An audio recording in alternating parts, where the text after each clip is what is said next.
nuestra clase y lo que vamos a preguntar es, ¿hay preguntas de la clase anterior, de lo que ustedes repasaron, de lo que ustedes estudiaron, del contenido de la materia, que haya que especificar, ampliar, repasar o reexplicar para que quede aún más claro? Hermano Cristian, Yo creo que más que eh, haya confusión, no creo que no lo hay.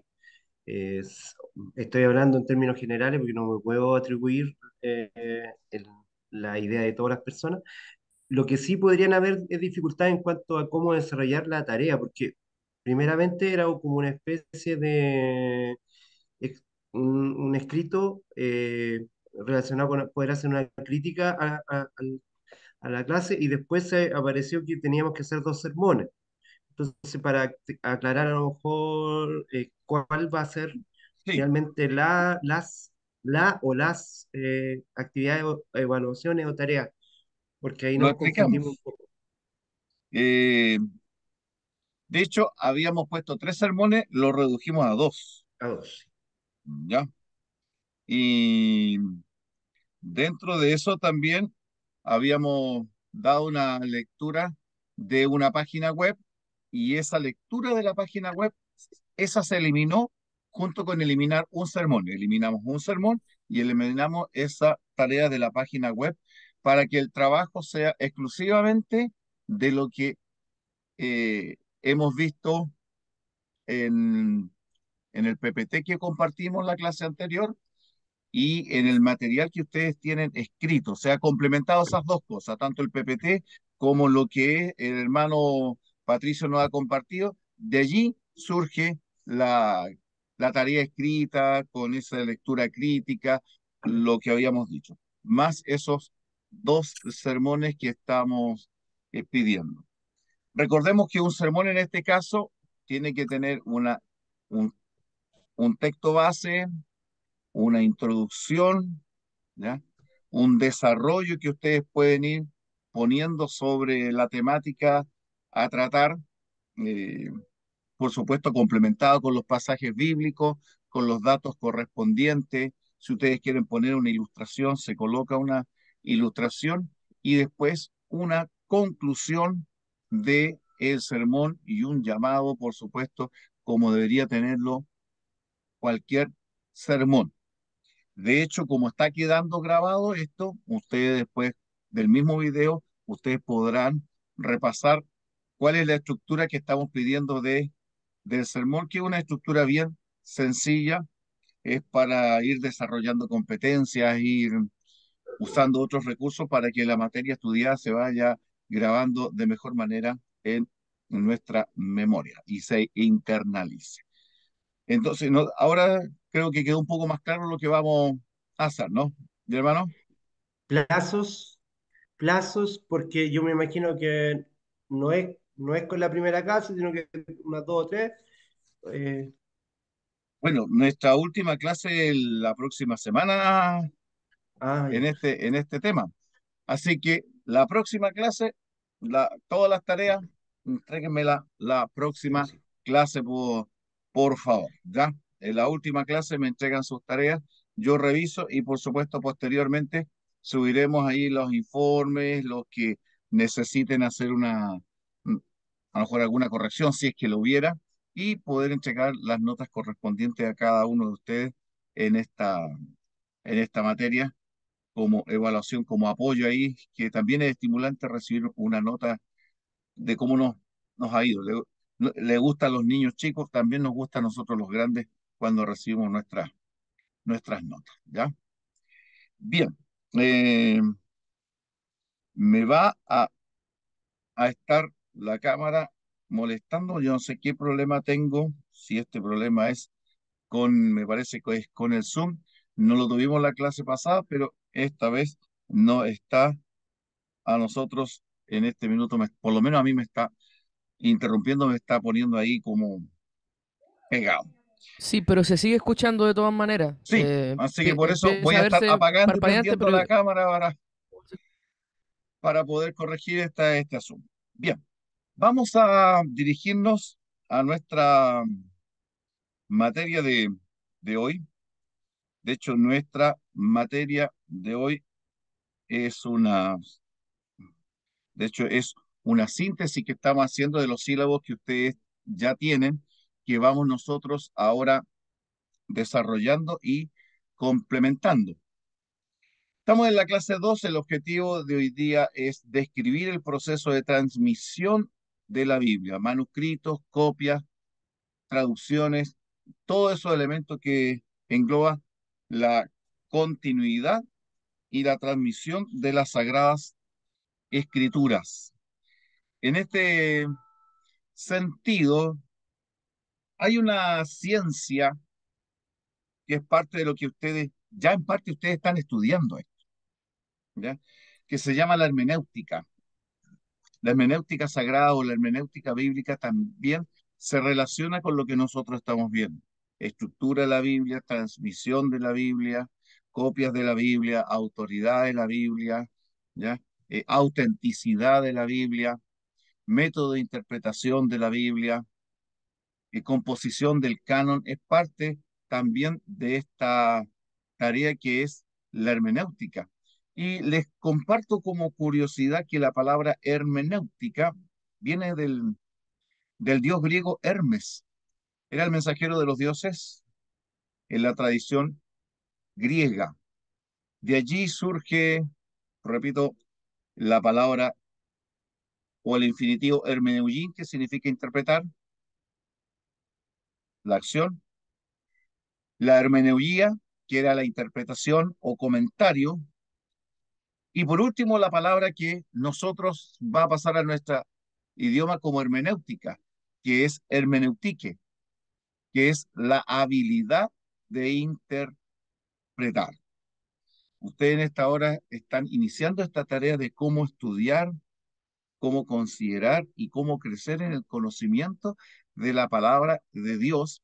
Y es bueno recordar este antecedente histórico que nos lleva a estar aprendiendo esa habilidad de poder saber sabiamente, prudentemente, interpretar las sagradas escrituras.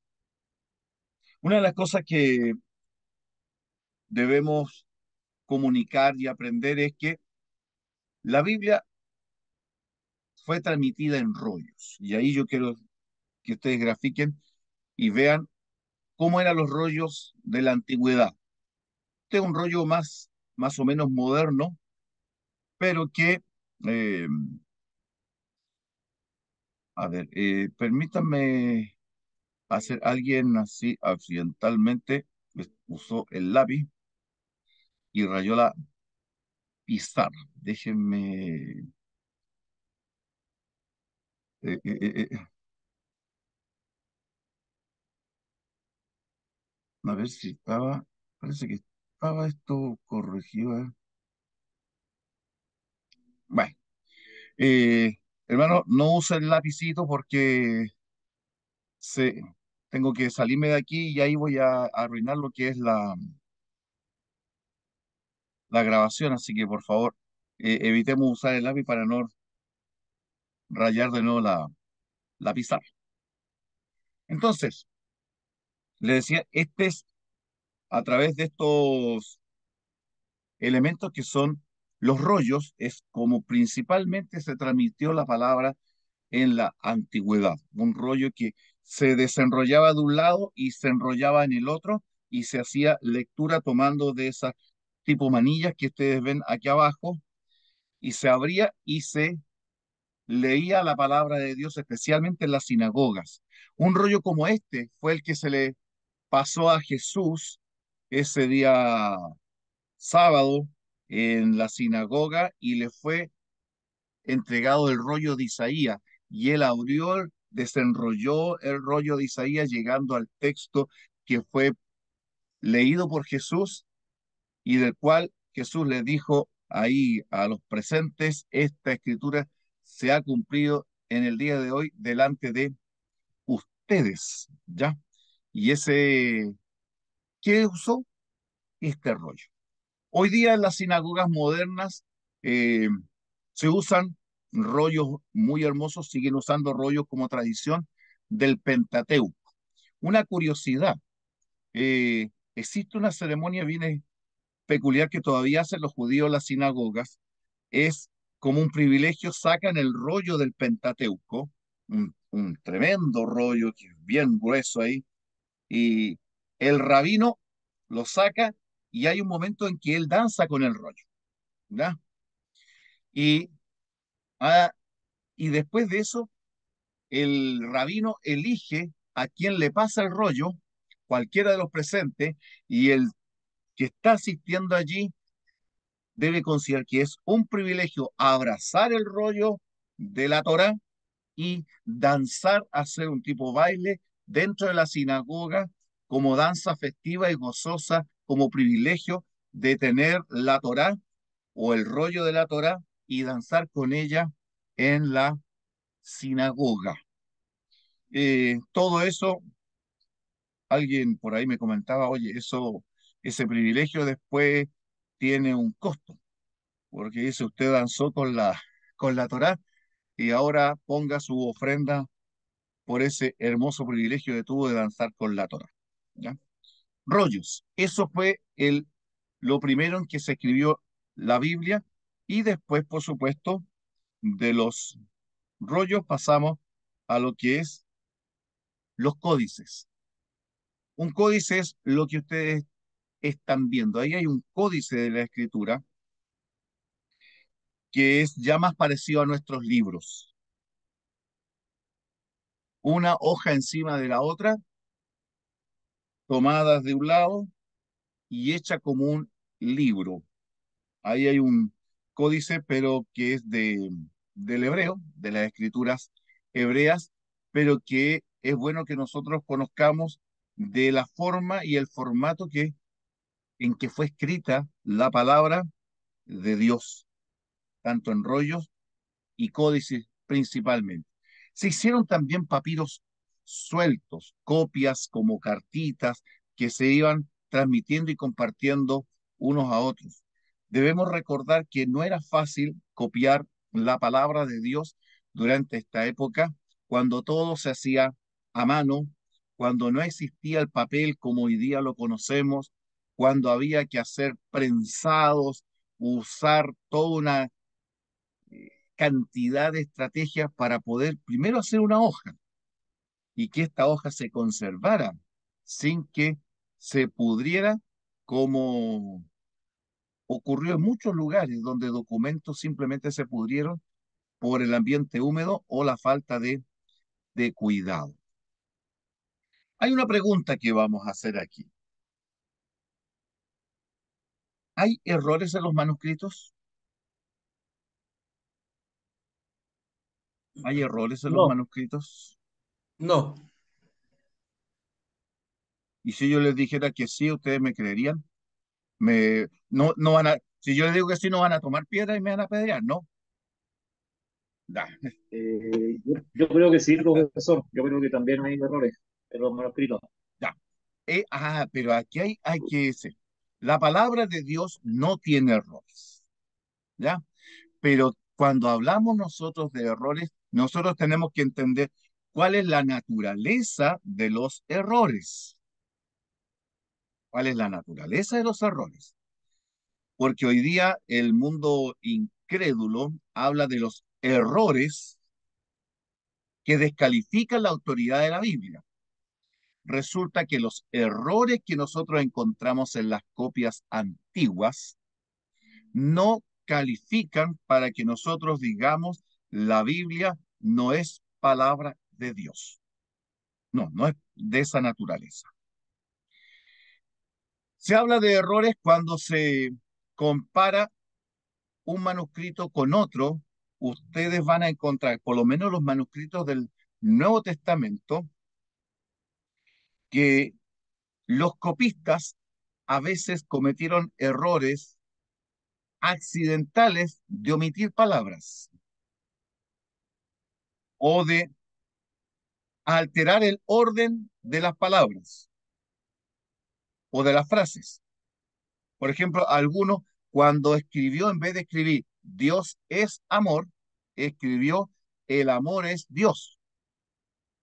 Entonces, cuando técnicamente, claro, hay un error, pero un error de orden. Alteró el orden de las palabras. O accidentalmente se saltó una palabra o escuchó mal una palabra y escribió otra muy parecida, pero que no era la palabra correcta. Y eso es lo que nosotros encontramos en las copias antiguas del Nuevo Testamento, que el manuscrito, el autoritativo, decía de una manera y el copista no escuchó bien o no leyó bien y puso una palabra muy parecida en su escritura, pero que significaba otra cosa, ¿ya? Por ejemplo, en Apocalipsis dice, van a encontrar en Apocalipsis 22 ustedes, el texto que dice, bienaventurado el que guarda sus ropas, guarda sus ropas. Pero otro manuscrito dice, bienaventurado el que guarda sus mandamientos. Oye, dice, pero ¿cómo aquí dice guarda sus ropas y acá dice guarda sus mandamientos? Entre ropa y mandamiento hay una tremenda diferencia. ¿Pero por qué la diferencia? Porque allí algún copista escuchó mal, porque las palabras, o copió mal, porque las palabras ropas y mandamiento es muy parecidas. En griego, ropa es estolas, y mandamiento se escribe entolé. El parecido de palabras es muy cercano. Estola o estole como ropa y entolé como mandamiento. Entonces allí se produce la confusión por la similitud del parecido de las palabras que lleva a que uno crea que era ropas y copia, escribe ropas, y otro creyó que realmente ahí decía entolé mandamiento. Y algunos manuscritos antiguos dice bienaventurados los que guardan sus ropas, y otro dice, bienaventurados los que guardan sus mandamientos. Esa es la naturaleza. Pero la pregunta es, ¿altera eso una doctrina? ¿Altera eso la enseñanza de la Escritura? Cuando Jesús dijo, si me amáis, guardad mis mandamientos, lo que Él nos manda, lo que Él nos enseña, ¿altera eso la teología? No. Como no lo altera, entonces la naturaleza de esos errores son menores. Lo interesante y lo importante, mis hermanos, es que todo esto está identificado. Sabemos dónde se produjeron algunas alteraciones, como una de las más conocidas, que es eh, Primera de Juan 5:7. En Primera de Juan 5:7 ustedes van a encontrar un texto que dice, tres son los que dan testimonio en el cielo, el Espíritu, el agua y el Verbo, y estos tres son uno. Oye, un lindo texto para poder decir, hermanos testigos de Jehová, ustedes están equivocados en esto, porque la Biblia aquí habla de tres personas que dan testimonio en el cielo y estas tres personas son una. Pero aquí los que estudian los manuscritos originales saben que esa parte de ese versículo es una añadidura posterior y que no es parte del texto original de la primera carta de Juan.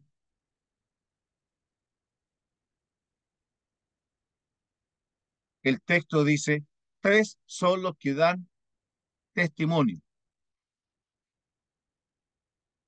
pero esa parte donde dice el espíritu, el agua y el Padre, el Espíritu, el agua y el Verbo, y los tres son uno, esa parte es una añadidura posterior.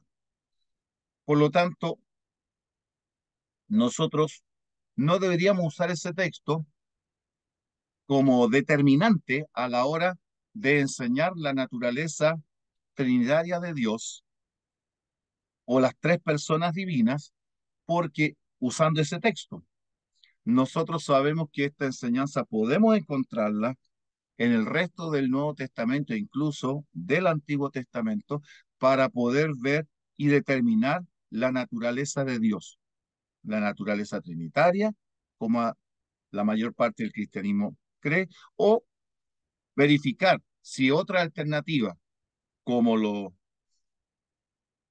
que dicen los unitarios, o como enseñan los testigos de Jehová, de que no existe la Trinidad y que es solo el Padre, otros dicen solo es Jesús, y eso no necesitamos nosotros ir verificando con otros pasajes de la Escritura que puedan enseñar eso. Entonces, los errores están en, en esa naturaleza, ¿ya? Y por otro lado, cuando miramos la metodología de los masoretas, cuando hablamos de los masoretas, estamos hablando del Antiguo Testamento. ¿Cómo se copió el Antiguo Testamento? ¿Ya? ¿Cómo se copió el Antiguo Testamento? Es tarea de los masoretas, está en su sílabo, ustedes lo pueden ver con más detalle. Desde el año 400 en adelante, eh, antes de Cristo, los masoretas se encargaron de copiar la palabra de Dios. La palabra masoreta viene de masora, que significa tradición.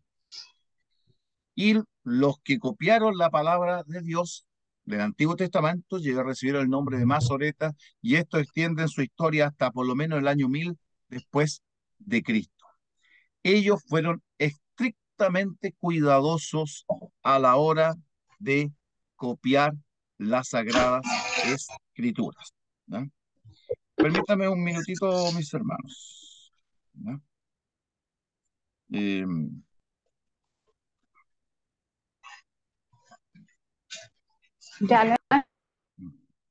ahora sí, eh, necesitaba poder hacer esto para poder continuar y nos sintiéramos el sonido que estábamos teniendo allá alrededor nuestro. ¿Ya?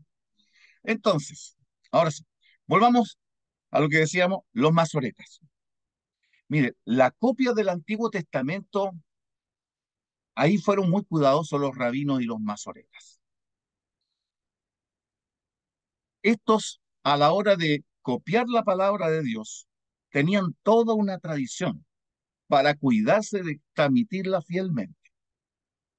Se sentaban, ponían una silla, recibían una tinta especial, no se escribía la palabra de Dios o se copiaba el Antiguo Testamento con cualquier tinta. No, tenía que ser una tinta especial con una pluma especial. El mazoreta se sentaba en su silla y al lado tenía el texto de la escritura. No podía escribir ninguna palabra de memoria, ninguna. Tenía que mirar palabra por palabra e irla poniendo en el nuevo documento, en la copia que se estaba haciendo. Frente a él tenía a un maestro que estaba chequeando y observando de que él estuviera transmitiendo fielmente la palabra de Dios.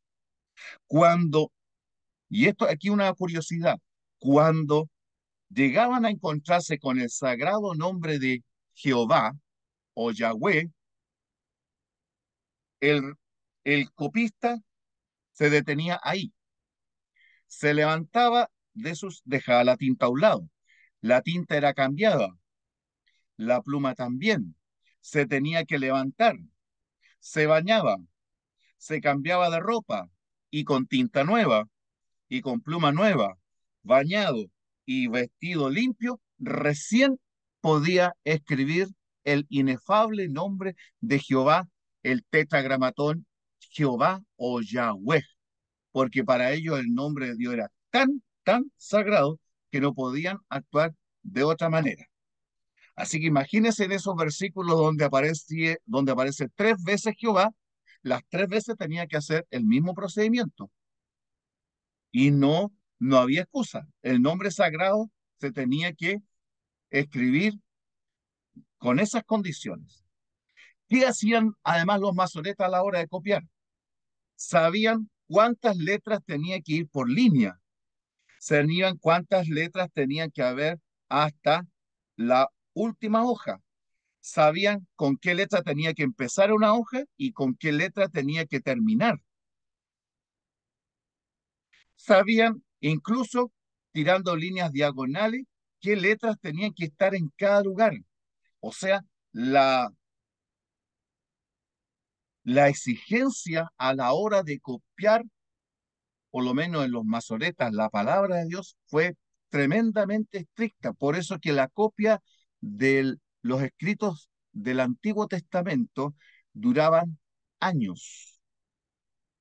Y una vez terminada la copia y revisada, el manuscrito envejecido se tomaba y con una ceremonia especial o se enterraba o se quemaba en un lugar sagrado, con una ceremonia sagrada, porque eso no podía quedar para que manos irreverentes tocaran la sagrada palabra de Dios. Si se equivocaban en una sola letra, todo el manuscrito se rechazaba. Se perdía el trabajo de años, de meses, se votaba. No podía ser, no podía haber errores. Tenía que ser una copia estricta. Así que imagínense la tremenda tarea que se llevaron a cabo los masoretas. ¿Ya? Ya hemos hablado de las copias del Nuevo Testamento. Las copias ya no existía ese sistema como el de los masoretas, pero hay lugares donde los cristianos que copiaron los textos del Nuevo Testamento trataron de hacerlo lo más responsablemente posible. Tenemos 5.000 copias en documentos, en papiros, en códices, ¿ya? En rollos del Nuevo Testamento, y al mirar, y los que han mirado y se han dado el trabajo de comparar y comparar y comparar, pueden decir con fidelidad de que tenemos una palabra de Dios completamente fiel a lo que pudo haber sido los originales. A propósito, los originales se llaman autógrafos, autógrafos, o sea, los que escribieron de puño y letra. Esos autógrafos sabemos que desaparecieron, se perdieron en el tiempo, y lo que nosotros llamamos originales son copias de esos autógrafos que escribieron los discípulos, los que escribió Pablo, sean las cartas, los evangelios, los hechos, son copias. Pero las copias comparadas nos muestran que hay una fidelidad sumamente responsable a la hora de copiar.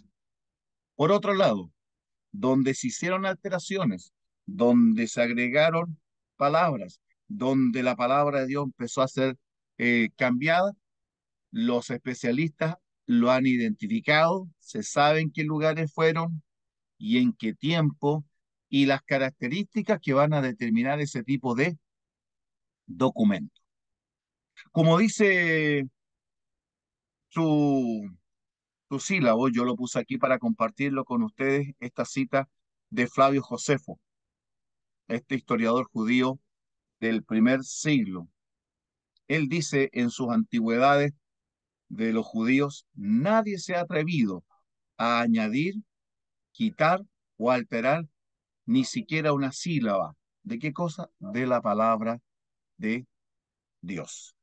Ustedes saben que en Apocalipsis tenemos una declaración, capítulo 22, bastante eh, definida. Si alguno le añade a la palabra de Dios, Dios traerá sobre él las plagas que están en Apocalipsis. Si alguno le quita a la palabra de Dios, Dios quitará su nombre del libro de la vida. Parece que a través de los siglos Dios se ha encargado de cuidar su palabra y de hacer que pese esta advertencia, y los que tienen temor de Dios se han encargado de no cometer los errores de alterar la palabra de Dios. Claro que los que son más liberales, los que se salieron del marco de la sana doctrina, no les importó alterar la palabra de Dios. Habíamos conversado la semana pasada de los rollos del Mar Muerto.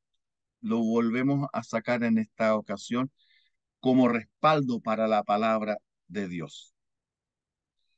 Descubiertos en 1947 accidentalmente, ha sido un respaldo pero tremendo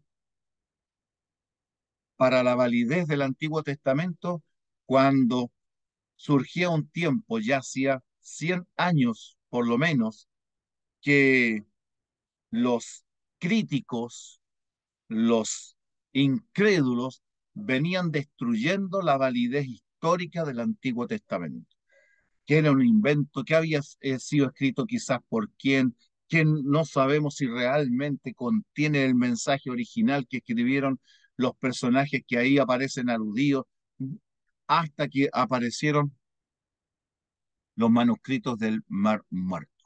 Y allí se encontraron copias de todos los libros del Antiguo Testamento, excepto de Esther, ¿ya?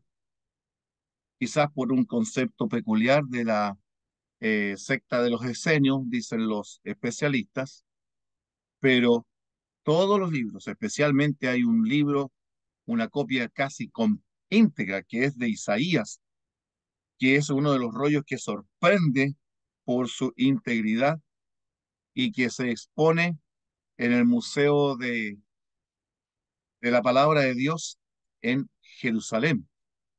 Y ustedes, si viajaran allá, podrían entrar bajo una luz especial. Está protegido ahí tremendamente este rollo que fue encontrado de Isaías, estos rollos que son de por lo menos entre el año 200 antes de Cristo y el 100 después de Cristo, pero están todos.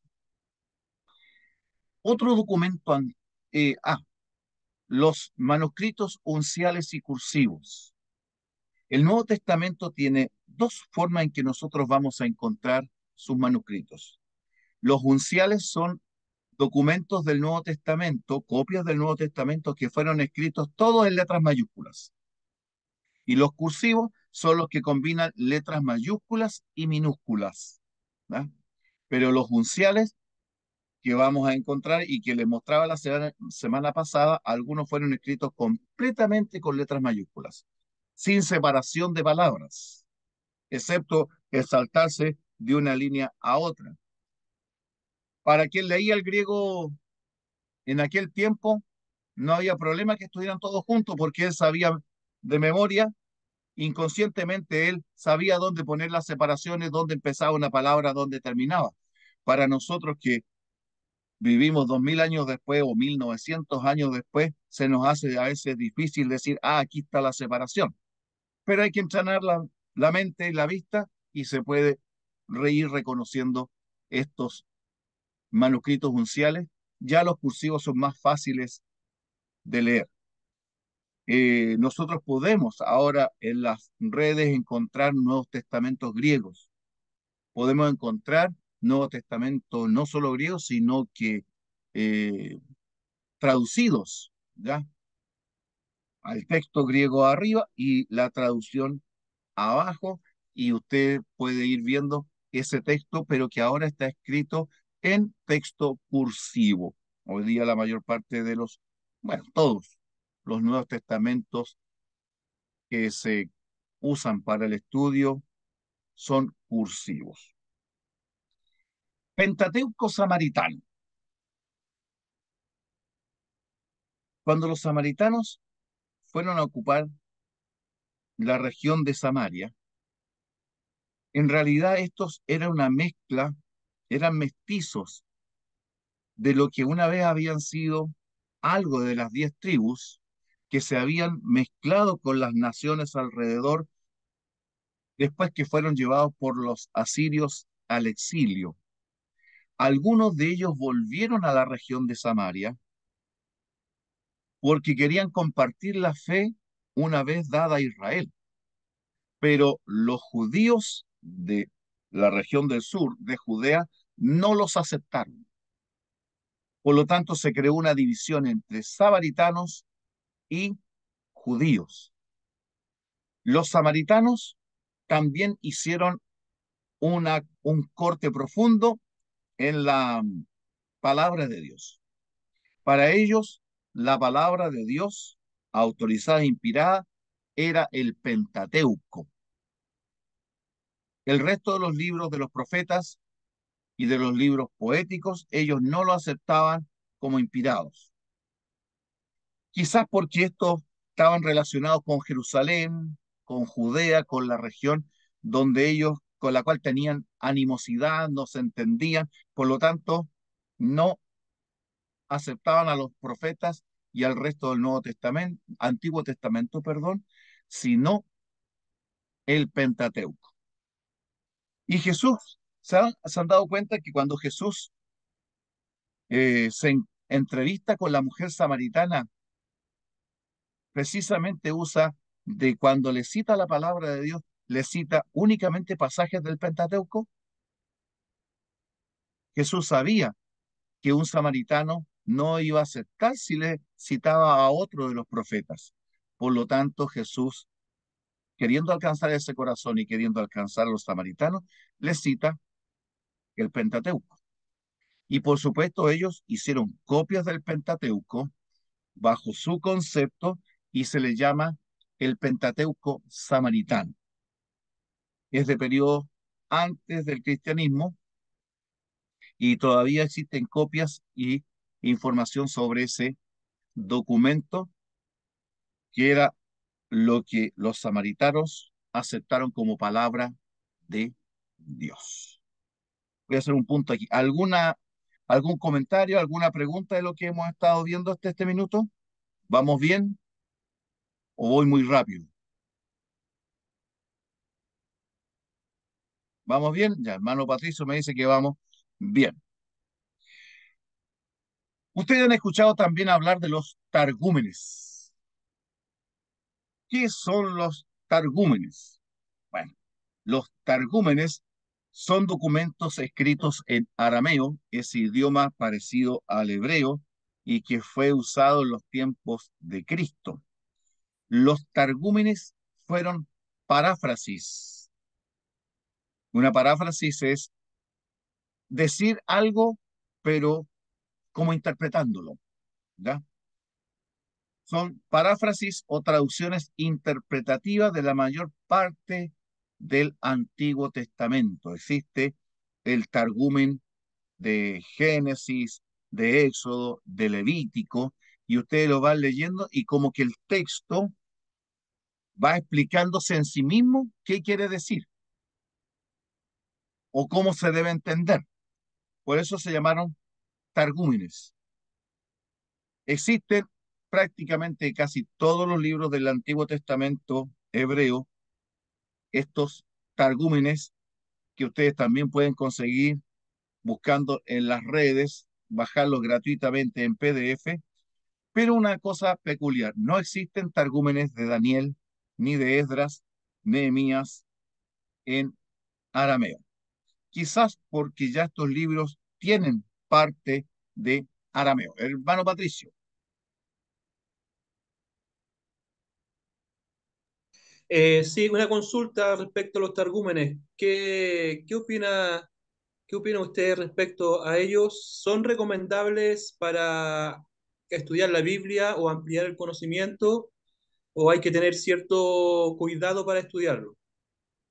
Los targúmenes, gracias por su pregunta, hermano. Los targúmenes son una referencia que nosotros podemos usar para poder entender cómo entendieron en su época los judíos o los arameo parlantes el texto de la escritura.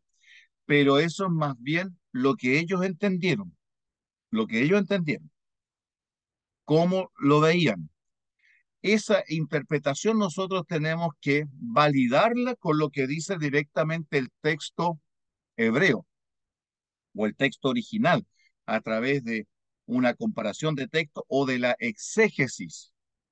A veces algunas de estos comentarios son acertados y se pueden usar porque explican realmente de una manera efectiva y veraz la intención del texto, pero en otras se apartan bastante de la intención del texto y es mejor ahí no seguirlo. Ahí tenemos que ser juiciosos a la hora de leer un Targum. Hermano Javier, Sí, con respecto a lo último que menciona, ¿cómo poder interpretar o diferenciar cuando un targumen es certero y cuando se está alejando de la palabra? O sea, ¿es un tema más de criterio o hay alguna clave para eh, poder identificarlo? la exégesis del texto hebreo, hermano, la exégesis del texto hebreo. Entonces, primero, en este caso, nosotros lo que tenemos que determinar es que el texto hebreo nos diga qué significa el mismo.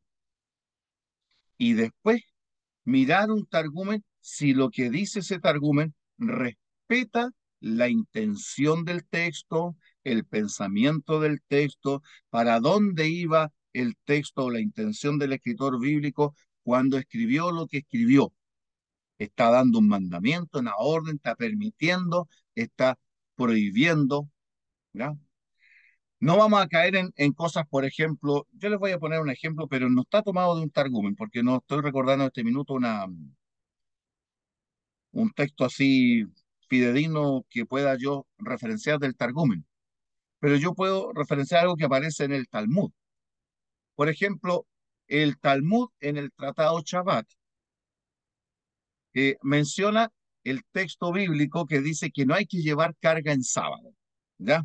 ¿Cierto? Ustedes sabían que no hay que llevar, eso lo conocemos de la tradición, que no había que llevar carga en sábado. Pero ¿qué dice el, la tradición judía? Que si usted tomaba un objeto en la calle, en la vía pública, y usted caminaba con ese objeto y pasaba el cerco, con ese objeto en la mano, pasaba usted el cerco hacia una propiedad privada y se lo entregaba a alguien que estaba justo del otro lado del cerco y lo soltaba, usted cometía el pecado de llevar carga en sábado. Y al revés también, si alguien dentro de un domicilio tomaba un objeto, cualquiera que sea, por ejemplo, si usted quería dar un pedazo de pan a alguien, a un por diosero que estuviera pasando afuera, usted tomaba el pan en sábado, pero usted pasaba la mano por encima del cerco y se lo dejaba en la mano del pordiosero que estaba en la calle, usted violaba el mandamiento de llevar carga en sábado. Ahora yo les pregunto, esa interpretación judía, ¿esa era la intención del texto bíblico de no llevar carga en sábado? No. No, no, evidentemente que no, porque cuando nosotros vamos al texto de Moisés, va a decir otra cosa. Además que eso que hicieron los judíos simplemente le agregó peso, carga al sábado, convirtiéndolo en una carga en vez de una bendición. ¿Ya? Avanzamos. Versiones que tenemos que ya no son hebreas ni griegas. Tenemos las versiones latinas de la palabra de Dios. Se hicieron traducciones en latín. Poco a poco, como el cristianismo crecía después del periodo apostólico en el Imperio Romano, la mayor parte de los habitantes del Imperio Romano y de la cultura romana hablaban latín. Por lo tanto, se hizo necesaria ir traduciendo del arameo, del hebreo y del griego la palabra de Dios al latín, cosa que ya empieza a evidenciarse desde el siglo segundo después de Cristo y se consuma en la obra de Jerónimo o de San Jerónimo, quien tradujo del hebreo y del griego al latín la Biblia que hoy día es la Biblia oficial de la Iglesia Católica, que es la Vulgata Latina. La Vulgata Latina, en primera instancia, se condicionaba a los textos griegos y hebreos de la Escritura, pero posteriormente esta fue adaptada para que respondiera más a la Septuaginta en el Antiguo Testamento, se correspondiera más con la Septuaginta que con las escrituras directamente hebreas, ¿ya? La Vulgata Latina fue declarada en su momento Biblia oficial de la Iglesia Católica y lo es hasta el día de hoy. Vale decir que la Biblia oficial del cristianismo romano no es la Biblia en sus idiomas originales y del griego y del hebreo, sino esta traducción que es en latín. Hay partes donde la versión en latín se aleja bastante de la intención de las escrituras. Se puede tomar como referencia, se puede leer, podemos comparar, pero siempre en este caso, mis hermanos, lo que debemos tener en primer lugar es la escritura en sus idiomas originales, que son griego, hebreo y arameo. Ya la Vulgata Latina son traducciones. La Septuaginta también son traducciones que nosotros tenemos que comparar y ver cuál era la intención del traductor, si respeta la idea original del autor bíblico o empieza a alejarse. Hermano Patricio. Respecto a lo mismo, entonces, para estudiar la palabra de Dios, sería aconsejable tener algunas versiones diferentes, tomando ese punto de vista. Exactamente, exactamente. Fíjese que tengo atrás de mi espalda un librito sobre un comentario de Isaías, y el comentario de Isaías es un excelente comentario. El comentarista eh, tiene respetabilidad internacional, y lo peculiar de esto es que él no sabe idiomas bíblicos. Pero ¿cómo? Entonces puede escribir un comentario de Isaías y ser tan respetable porque su comentario es muy ajustado al mensaje del libro de Isaías. ¿Qué es lo que hizo él? Se dio el trabajo de estudiar y de comparar y de leer Isaías en todas las versiones que podía leer la traducción de Isaías.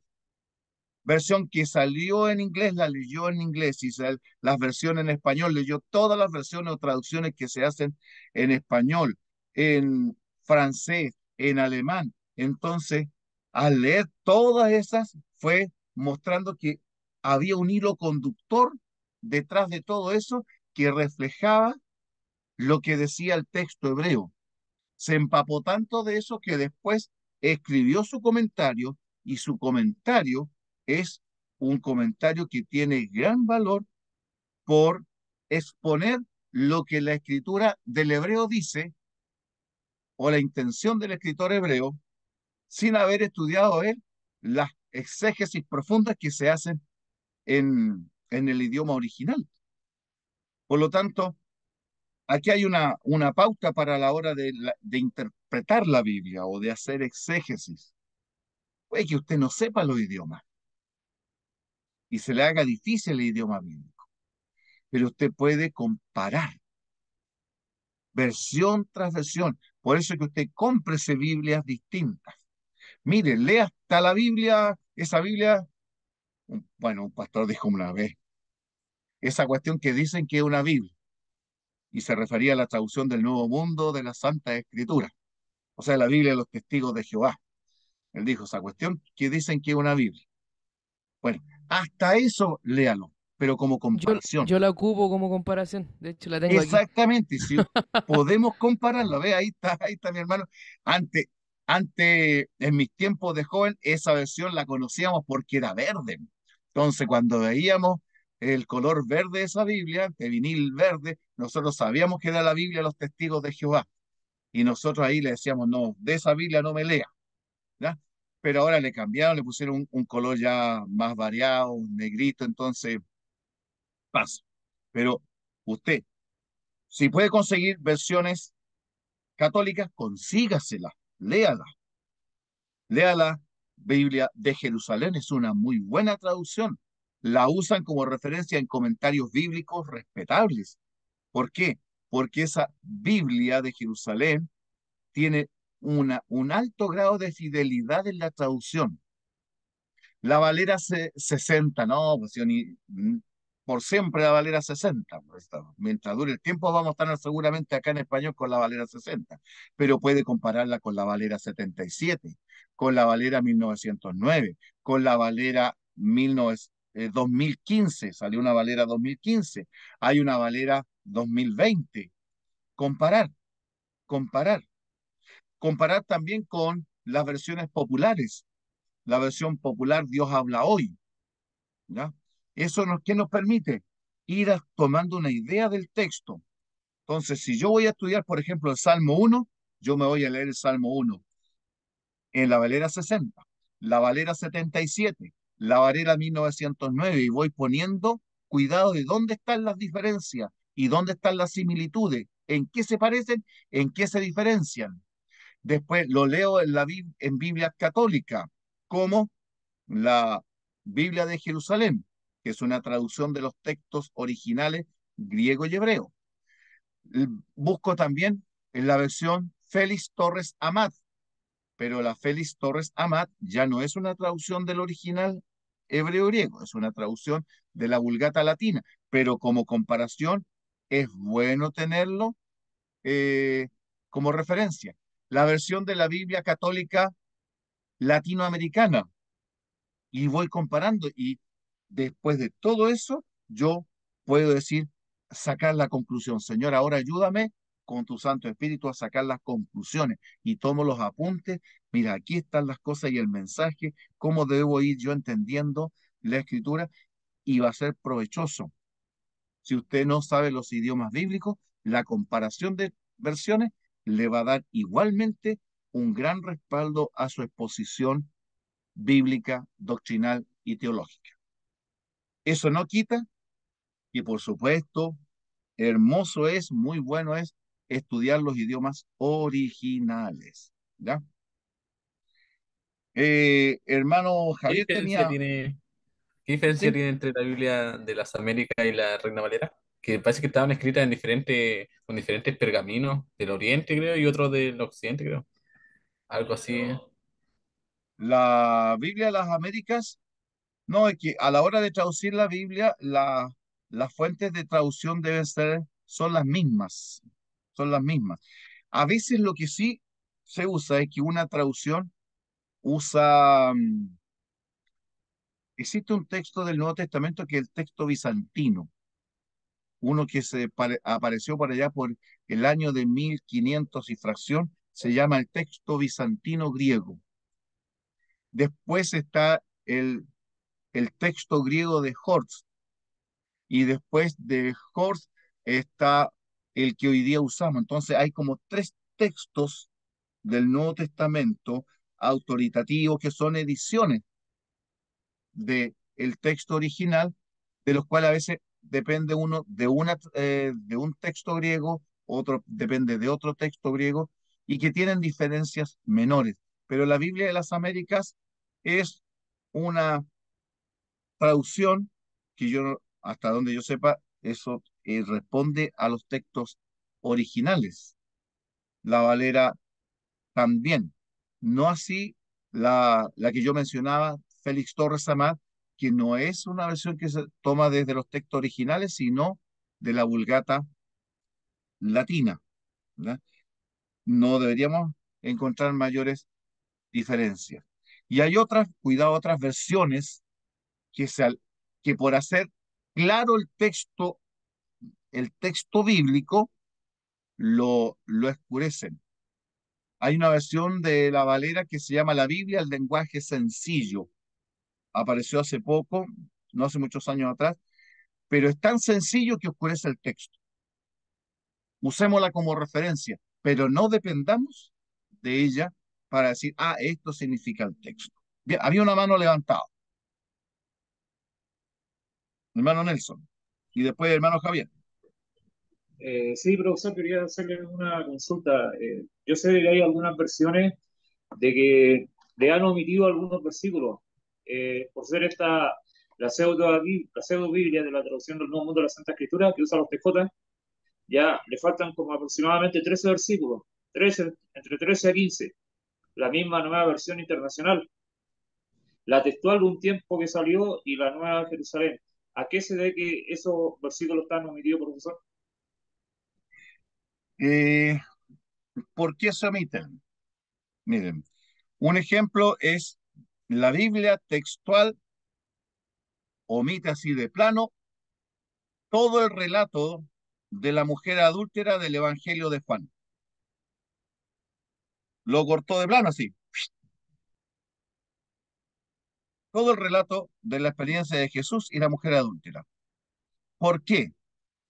Porque los traductores creen que como no aparece el relato en algunos manuscritos que se consideran en autoritativos, llegan a la conclusión de que el relato de la mujer samaritana es un invento, que no era parte de lo que Juan escribió. Pero resulta que el relato de la mujer samaritana está respaldado por otra una gran cantidad de manuscritos menores que sí tienen el relato completo y es el mismo relato en cada uno de esos otros documentos.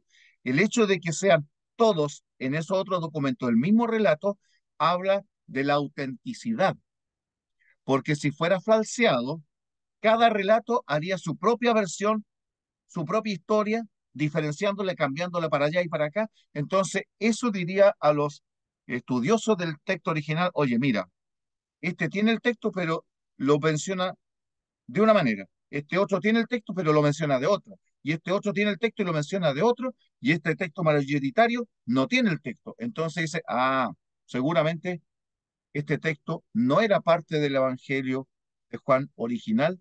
Y ahí podríamos empezar a pensar que a lo mejor tendríamos que tener cuidado con ese texto como parte original del Evangelio de Juan. Pero resulta que, vuelvo a repetir, el texto del relato de la mujer en algunos manuscritos de gran importancia no está, pero en otros manuscritos, una gran cantidad de otros manuscritos no tan extensos ni de tanta antigüedad, sí está presente. Y es el mismo relato, o sea, tiene el mismo orden. Y eso respalda de que el relato de la mujer adúltera tiene que haber sido un texto original y siendo parte del Evangelio de Juan.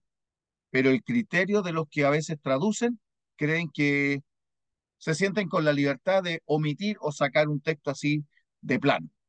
Y usted, el relato de la mujer samaritana en la Biblia textual no lo va a encontrar, como otros también que ellos dicen no fue encontrado en la mayor parte de los manuscritos que está aquí, aquí, aquí, y te mencionan siempre 3 o 4 manuscritos mayoritarios. Pero resulta que hay una otra tremenda cantidad de otros manuscritos que sí tienen el relato y hay una coherencia en ese relato. Entonces, ¿qué va ahí? El criterio de los traductores, tanto en la versión internacional como en la Biblia textual, no así en la Biblia de los TJ, como le dijo usted, los testigos de Jehová, donde la intención de ellos es adecuar el texto de la Biblia para que responda a sus criterios doctrinales y a la teología que ellos manejan.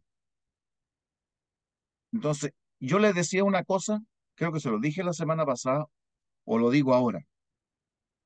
Cuando yo no me quiero, cuando yo, como iglesia, como persona, como líder, como predicador, como teólogo, como estudiante de la Biblia, cuando yo no me dejo moldear por la palabra de Dios, cuando yo no dejo que la palabra de Dios me cambie a mí, ¿qué voy a hacer? Entonces yo me voy a creer con la autoridad de cambiar a la palabra de Dios. Y eso es lo que hacen algunos. No queriendo cambiar sus ideas doctrinales porque son más importantes, El camino más corto, cambiamos la Biblia. Si cambiamos la Biblia, ya sostenemos nuestra doctrina a diestra y siniestra. Eso es lo que pasa. Por ejemplo, lo que pasó con la Iglesia Católica en el Concilio de Trento. Como no encontraron algunas de las doctrinas que los reformados le decían, ahí les golpeaban, pero fuertecito. ¿Dónde está la intercesión de los santos? ¿Dónde dice la Biblia que hay que hacer penitencias como ustedes les hacen y que hay que pagarlo? Entonces, ¿qué hicieron? Oye, empezaron a revisar la Biblia y dijeron, de veras, no hay ninguna cosa que nos respalde esto. ¿Y cómo, qué hacemos? Entonces nos faltó el iluminado teólogo católico, pero mira, estos libros que hemos considerado apócrifos, sí tienen las partes donde se enseña nuestra doctrina. Y añadieron los 12 libros, que son los libros apócrifos o pseudopigráficos que se añadieron al canon del Antiguo Testamento. Y aquí hay una idea bien interesante. Los evangélicos no hemos cambiado la Biblia. Cuando conversamos con un católico, ustedes cambiaron la Biblia. No, nosotros no hemos cambiado la Biblia. Ahí hay que decirle, ustedes los católicos tuvieron la misma Biblia que nosotros hasta el año 1554 cuando comenzó el Concilio de Trento. Y en el Concilio de Trento ustedes le agregaron libros a la Biblia que la Biblia antes no tenía. Así que nosotros no hemos quitado nada. Ustedes agregaron. ¿Ya? Más o menos, no sé si respondo su pregunta, hermano Don Nelson. Ya. Hermano Javier. Sí, yo solamente quería comentar que usted mencionó esta versión, que yo por Sí, lo general la ocupo también para comparar harto. Encuentro que es una versión súper interesante, está basada en la Biblia de Jerusalén y trae comentarios en algunos casos que son como muy certeros en relación a lo que quiere decir el texto. Eh, entonces quería mencionar que es una buena opción exactamente. para poder estar Qué bueno, mi comparando. hermano. Los salmos están muy bonitos allí. Sí, sí, Sí, si usted lee los salmos están hermosamente hechos y tienen un mensaje, se capta el mensaje de los salmos, que comparado con la Valera 60, enriquecen el conocimiento de los escritos davídicos. ¿Ya? así es. Avanc- Avancemos, mis hermanos. Evangelio de Tomás. Ah, ¿Ustedes sabían que Tomás había escrito un evangelio? ¿Cuándo nosotros habíamos escuchado que Tomás escribiera un evangelio? Pues mis hermanos son parte de esos evangelios que comenzaron a salir desde el siglo tercero, cuarto, quinto y hasta el siglo sexto. Hubo una explosión de evangelios falsificados. El evangelio de María, el evangelio de Tomás, el evangelio de Judas. ¿Se acuerdan que hace pocos años se descubrió el Evangelio de Judas y hubo un tremendo revuelo en los círculos religiosos y teológicos y los críticos decían, ven, aquí hay un Evangelio que los cristianos primitivos dejaron afuera porque son ellos, ellos armaron e inventaron la Biblia. Pues bien, el Evangelio de Judas lo conocíamos hace años, sabíamos de su existencia, porque los escritores de la historia, como Eusebio de Cesarea, nos hablaron de la existencia de ese evangelio. Hablaron.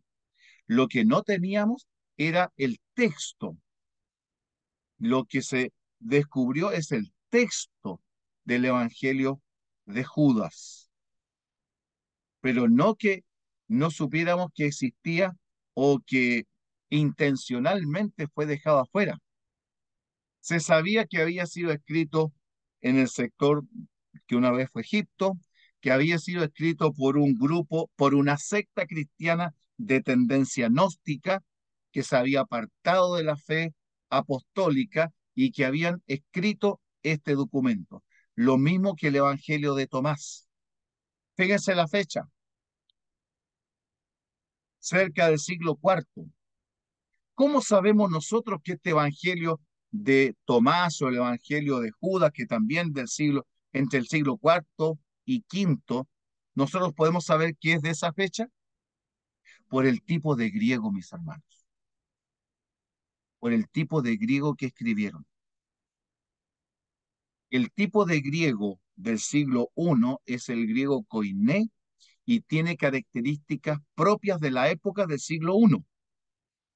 Ya hacia el siglo II, como los idiomas van evolucionando, el koiné va cambiando.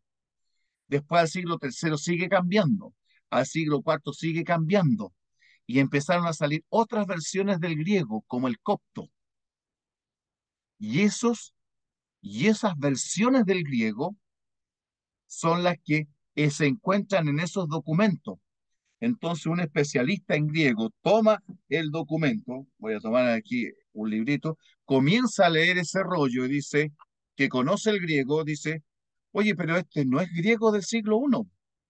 Este griego tiene completa similitud con documentos griegos que son del siglo IV y del siglo V, y empieza a hacer la comparación y dice, miren, esto es griego del siglo IV y el documento aquí que tenemos corresponde con ese griego.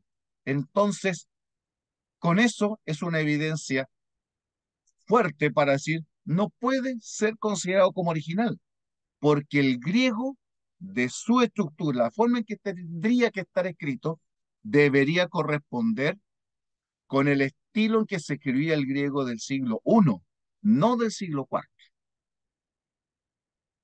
Y ahí donde los especialistas dicen, no, este evangelio no es original.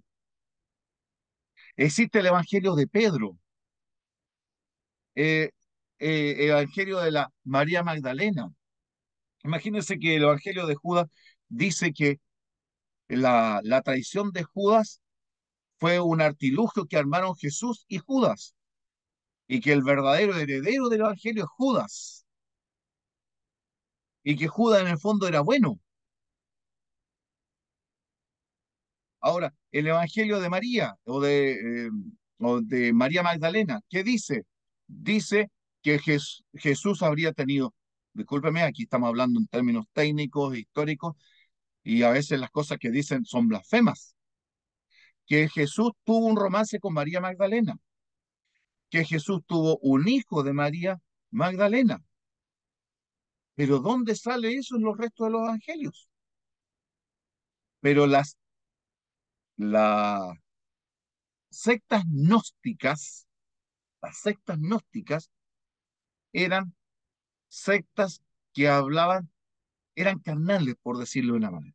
Ellos autorizaban a veces hasta el amor libre. Por lo tanto, necesitaban un Jesús, no un Jesús puro. Necesitan también un Jesús libertino para justificar su tendencia sectaria. Hermano Nelson. Profe, sáqueme de una duda. Bueno, yo hace tiempo atrás también escuché hablar de este Evangelio de Judas, pero este Judas que habla, ¿a qué Judas se está refiriendo? Judas Iscariote. A Judas Iscariote. Judas Ah, Iscariote. ya, Judas ya, Iscariote, el perfecto. traidor. Ah, ya, sí, porque había un Judas que era hermano de Jacobo y Claro, hermano de Jesús. exactamente. Ya. No, no, no. Este Judas, el del Evangelio de Judas, el Judas Iscariote. Y Ah, deja, ya, perfecto. ese Evangelio deja, pero maravillosamente bien a Judas Iscariote y denigra a, al resto de los discípulos. ¿Ya? Están los hechos de Poncio Pilato y una serie de cartas y documentos que aparecieron muy posterior a los documentos del Nuevo Testamento, cuyas eh, lugares de origen fueron lugares donde emergió precisamente secta y apostasía, que se apartaron de la fe cristiana. Eh, Dentro de esto, por ejemplo, los papiros de Nag Hammadi, que fueron encontrados en Egipto, en una vasija de barro se encontraron 13 códices, o sea, tipo libritos. Voy a prender mi cámara, ahí, ya. Tipo libritos, ya. Documentos individuales, incluyendo un evangelio apócrifo de Juan, un evangelio de Felipe. Felipe nunca escribió un evangelio que nosotros sepamos. 12 libros que están en el Museo Copto del Cairo. ¿Por qué se llama copto? Porque el griego que usaron es llamado copto, y el copto apareció, es posterior al griego en que se escribió el Nuevo Testamento, al griego apostólico o al griego koiné. Por eso que ahí ya de partida comenzamos a hacer una separación. ¿Ya? Eh, el museo dice el número 13, conocido como Códice de Jung, que contiene el gnóstico Evangelio de la Verdad. Este Evangelio de la Verdad fue usado nada menos que por un gran hereje del cristianismo en Roma, que es Marción. Él tenía el Evangelio de la Verdad. ¿Por qué el Evangelio de la Verdad? Porque él quería justificar su teología y fraguaron este Evangelio llamado el Evangelio de la Verdad, que precisamente por esa casualidad justificaba toda la teología apóstata, separada de las enseñanzas neotestamentarias que Marción quería comunicar en Roma, ¿no? Y le dio resultado. Entonces, eh, todos estos documentos estaban relacionados con este movimiento que es el gnosticismo. Queridos alumnos y alumnas, hermanos, hermanas, en Historia del Cristianismo, cuando ustedes lo tomen, ustedes van a descubrir que si hubo un movimiento que estuvo a punto de hacer caer a la iglesia y enredarla en la filosofía y en la apostasía, fue el gnosticismo. Un historiador dice: ninguna otra movimiento apóstata estuvo tan a punto de vencer a la verdad, al verdadero evangelio, como el gnosticismo.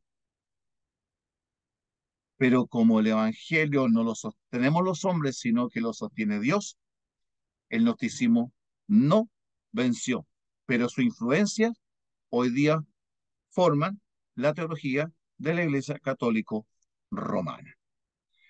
Avancemos, mis hermanos. Ágrafos. ¿Qué son los ágrafos?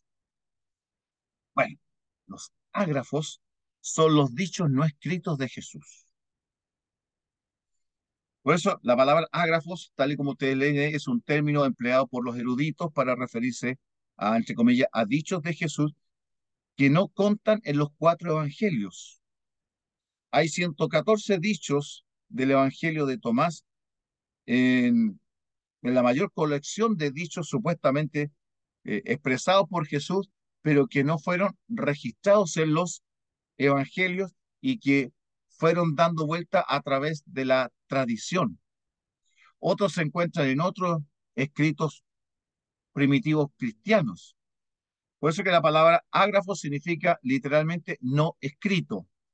O sea, estos fueron transmitidos verbalmente y a alguien se le ocurrió después escribirlo, lo cual se refiere al hecho, tal y como ustedes ven, de que los dichos no contan en los evangelios y están escritos en alguna otra parte. Desde luego, hay un ágrafo, hay un dicho que si ustedes lo buscan en los 4 evangelios, no aparece, pero la inspiración movió a Lucas a poner esto en su escrito, en los libros de los Hechos, ¿ya? Como verdadera palabra de Cristo, que es: más bienaventurado es dar que recibir.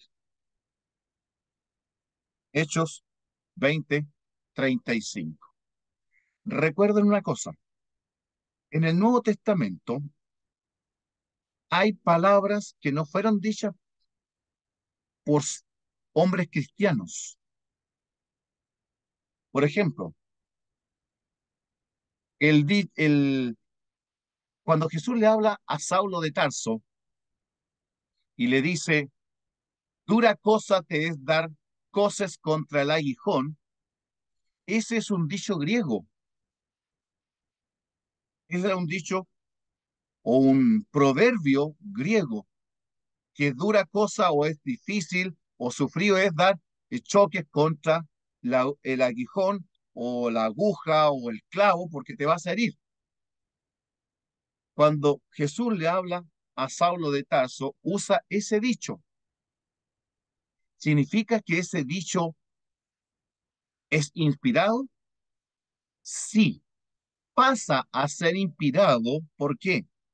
Porque la inspiración mueve a Lucas aquí en este caso Jesús mismo, toma un dicho popular y conocido en tiempos de Pablo para darle un mensaje a Pablo y pasa a ser parte del libro de los Hechos y ahora esa frase es inspirada en el libro de los Hechos, pero en el libro de los Hechos, no fuera del Nuevo Testamento.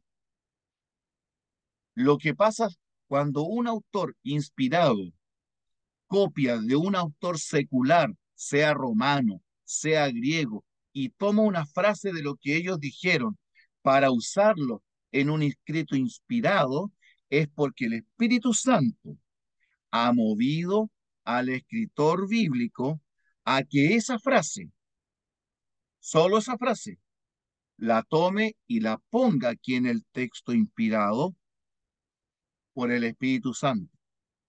No confundir que ahora eso le da autorización a los seculares para decir que todo lo que ellos escribieron tiene validez. No, no, no, no. ¿Ya? Queda claro lo que dijo en este minuto, ¿no? Entonces, hay dichos, incluso eh, hay libros que se han escrito sobre los supuestos dichos de Jesús que no fueron escritos en los evangelios. Bueno, podríamos decir que esto es verdad, porque Juan nos dice, acuérdense en el Evangelio, que Jesús hizo muchas cosas cuando está terminando su Evangelio. Son tantas las cosas que Jesús dijo e hizo que Juan dice, creo que no alcanzarían los libros en el mundo para registrar todo lo que Jesús hizo y dijo. Pero quedemos claro una cosa, lo que Dios nos ha entregado en la palabra de Dios en el Nuevo Testamento es lo que Dios considera por el momento lo que necesitamos saber y conocer con respecto al Evangelio. Traducciones de la Biblia al español. Antes de la Biblia, y esto lo vamos a ver ya en la próxima clase con mayor detalle, en la última parte de nuestro curso, eh, mucho antes de la invención de la imprenta, ya había versiones de la palabra de Dios en el idioma español. Primero en latín, después en español. Dentro de eso tenemos traducciones que han durado hasta el presente. Por ejemplo, en el siglo XIII tenemos las Biblias alfonsinas. El más antiguo ejemplar de la Biblia en español se conserva en el Museo del Escorial, por supuesto, en España, llamada la Biblia Real Alfonsina, de las obras de Alfonso X, que es, miren del año que es esta traducción, año 1221 al 1284. Es decir, nuestras versiones en español ya tienen más de 1200 años, casi 1300 años de antigüedad. Tenemos entonces, y todavía vamos a ver más detalles la próxima semana. Tenemos también traducciones de la escritura hechas por judíos conversos. En los siglos XIV y XV hubo un gran auge donde judíos que, como Rabí Salomón, un judío que se convirtió al cristianismo católico, produjo también una tradición paralela a lo que ya existía, una columna de la Vulgata latina junto a otra de traducción española hecha directamente del hebreo y por un hebreo, por un judío. ¿Ya? También tenemos en cuanto al Nuevo Testamento esta declaración del erudito Federico Genión. Y esto es importante lo que dice él.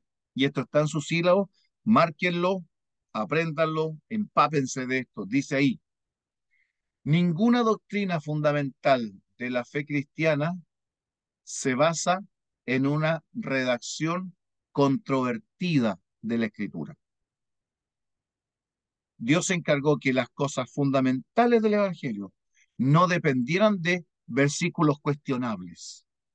Hoy que este versículo no sabemos si es parte del original o no es el original, está alterado, está cambiado, está añadido, está agrandado, está empequeñecido. Por ejemplo, hay un diálogo que Jesús tiene con Nicodemo. Y has leído este texto que dice, nadie, y lo está hablando Jesús, dice, nadie descendió del cielo, sino el Hijo del Hombre que está en el cielo. Bueno, ¿y dónde está Jesús? ¿Se han preguntado? Nadie descendió. Es esa noche. Jesús está conversando con Nicodemo. Es Jesús que está aquí en la tierra.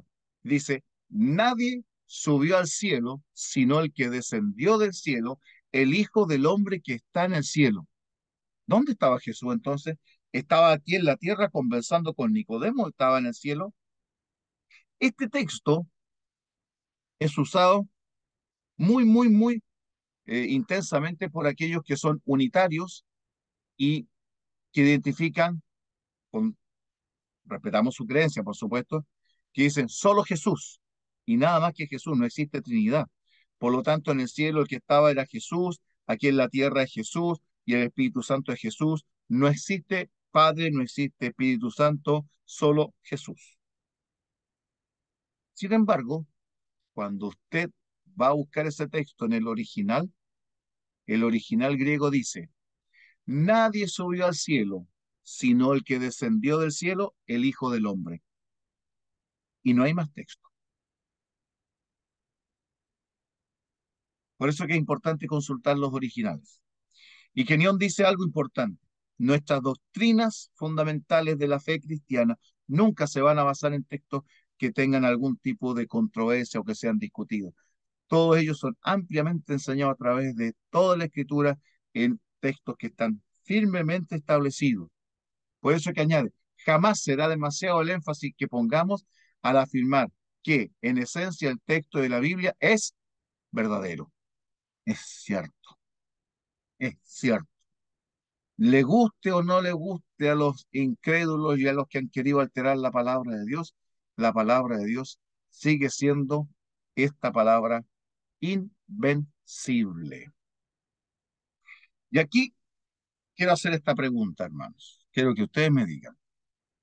La Iglesia Católica, la teología católica enseña que la tradición es más importante que la escritura, porque según ellos, la tradición vino antes de que se escribiera la tradición oral. Esto de comunicar las historias de uno a otro por pedacitos, glosas que llamaron ellos, glosas o pedazos de la historia del Evangelio, de Jesús, de los apóstoles, se empezaron a transmitir de un hombre a otro, de una comunidad a otra, y con el tiempo estas historias se fueron embelleciendo y le fueron dando forma muy bonita, hasta que finalmente a alguien se le ocurrió, generalmente a fines del siglo segundo y comienzos del siglo tercero después de Cristo, digo, oye, ¿por qué no escribimos esta cuestión? Y empezaron a escribir, y ahí uno dice, "Oh, yo voy a escribir algo que se llame Mateo", y empieza a escribir y a reunir toda la tradición, estas glosas que por años se contaban, y las puso por escrito. Lo mismo pasa con el resto de los evangelios, el resto con las epístolas y con el Apocalipsis.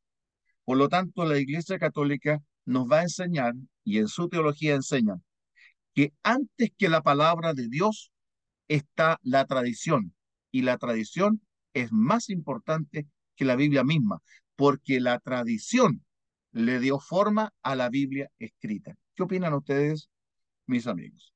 ¿Es verdad eso? ¿Podemos decir que sí? ¿O tenemos algo para decir que no?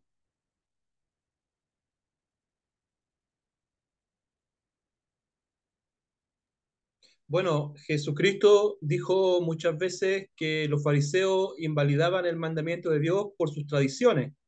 Ahí tenemos un argumento que Ujú. descalifica la traducción por encima de la palabra de Dios escrita.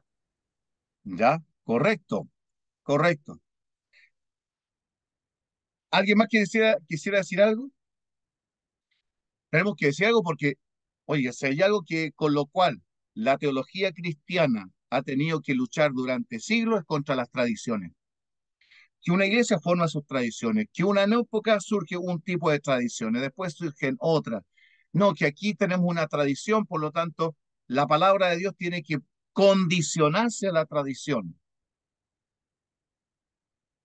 Y como dijo nuestro hermano Patricio, Jesús tuvo severas palabras para decir, bien invalidáis el mandamiento de Dios por vuestra tradición. Pues bien, la respuesta para este argumento católico romano, queridos amigos, está aquí, justamente en la diapositiva que están viendo. Lucas hace pedazo el concepto de tradición en un solo texto. Lucas, capítulo 1, versículos 1 y 2. Dice, puesto que muchos han tratado de poner en orden la historia de las cosas que entre nosotros han sido ciertísimas. O sea, ¿qué está diciendo Lucas? Entre nosotros han sido ciertas. O sea, él es testigo de lo que ha estado sucediendo. Él habla de que había en su época personas que habían sido testigos oculares de la historia de Cristo. Lo habían visto a los apóstoles, escucharon su enseñanza, conocieron la vida de Cristo. Por eso Lucas dice, puesto que muchos han tratado de poner en orden la historia de las cosas que entre nosotros han sido ciertísimas, tal como nos las enseñaron los que desde el principio vieron con sus ojos, no que les contaron, vieron, fueron testigos oculares y fueron ministros de la palabra. ¿Y qué sigue diciendo después Lucas? Me ha parecido también a mí escribirte, oh estimado Teófilo, las cosas que entre nosotros han ocurrido. Y escribe el Evangelio Lucas y después escribe el libro de los Hechos. Por lo tanto, ¿qué espacio hay ahí para la tradición? Lucas está diciendo, yo escribí lo que me contaron los que vieron a Jesús, los que fueron testigos de sus milagros, de su vida, de su muerte y de su resurrección.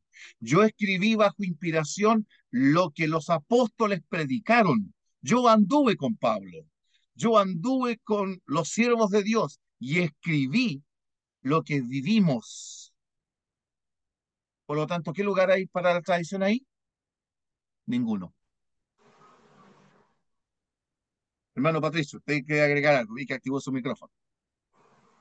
No, yo iba a decir que la autoridad ahí se da por sentado la autoridad de lo escrito, porque Ujú. no da tiempo para las personas para pensar que los apóstoles se dedicaban a perder el tiempo en estar hablando y transmitiendo lo que habían visto de Cristo. No, ellos se dedicaban a ir a escribir y registrar porque sabían que esa era la forma más adecuada de compartir la palabra del Señor, porque cuando uno habla, la palabra se puede perder o transformar, pero ellos iban a la segura a escribir el texto rápidamente para conservar la esencia de lo que se había dicho. Exactamente, y así fue. El libro de los Hechos se cree que se escribió por ahí por el año 63. El primer evangelio o escrito del Nuevo Testamento se calcula que fue escrito por ahí por el año 50, 54. Algunos calculan. Por lo tanto, los apóstoles estaban vivos cuando se empezó a escribir el Nuevo Testamento. Los testigos de la vida y los milagros de Cristo estaban ahí. Ellos fueron testigos y escribieron. Mateo no escribió lo que a él le contaron. Él escribió lo que vio con Cristo y lo que vivió con Cristo. Por lo tanto, los evangelios no son producto de tradición. Los evangelios y toda la escritura son producto de la revelación, muy distinto a tradición. Revelación e inspiración.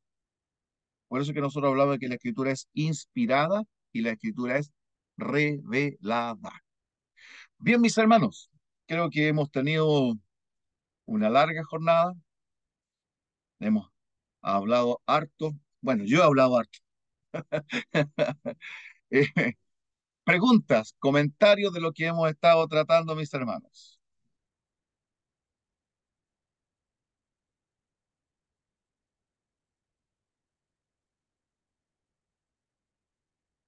Si no, pregunto yo.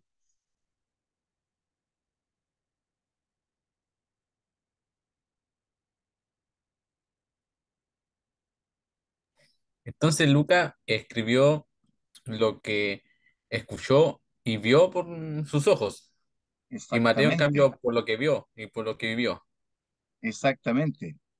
Y A ver, lo que él, ustedes saben que Lucas no es directamente uno de los 12, pero hay una peculiaridad.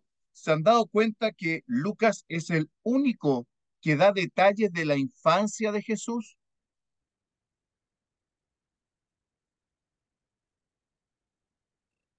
Mateo Sí, dice algo de la infancia de Jesús, pero los mayores detalles son de Lucas.